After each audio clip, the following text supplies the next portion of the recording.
এইটো হ'ল ৰাস্তা আৰু ৰাস্তাৰ লগতে আমাৰ মাটিডোখৰ চাওক। ইয়াত ৰাতিপুৱাই চাবলৈ আহিলোঁ। আমাৰ ইয়াত নতুন ঘৰ হ'ব, নতুন বাৰী হ'ব। ইয়াত কেইটামান গছপুলি লগাইছোঁ, তাত পানী দিবলৈ আহিছোঁ। আৰু যি গৰম ৰাতিপুৱাৰ ভাগত, বাপৰে গৰম চাওক, পূৰা ঘামি গ'লোঁ। আৰু আপোনালোকে জানে নতুন ঘৰ হ'লে কিমান কষ্ট কৰিব লাগে। ইয়াত নতুন নতুন গছ লগাব লাগে, কিমান কিবা কিবি কৰিব লাগে। আৰু ইনশাল্লাহ 2 বছৰৰ ভিতৰত আমাৰ নতুন ঘৰ হ'ব, তাৰে আশাৰে যুঁজা চলি আছে। এই লগাইছোঁ কঁঠাল গছ আৰু এই তামোল গছ। আমাৰ মাৰিয়ামে গছপুলিত পানী দি আছে।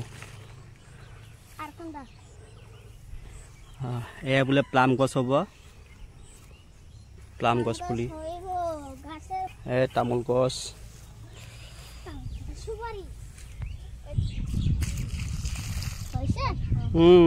হ'ব দিয়া এতিয়া।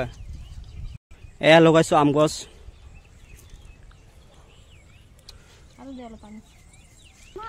এইখিনি হ'ল আমাৰ এৰিয়া।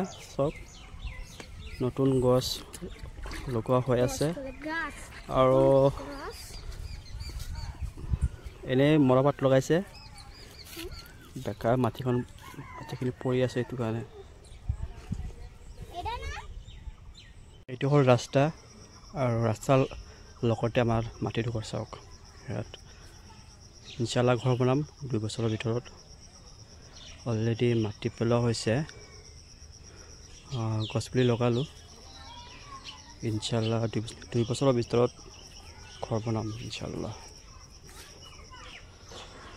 আৰু সেইটো হ'ল স্কুল, আৰু স্কুলৰ লগতে হ'ব আমাৰ ঘৰ ইনশাল্লাহ।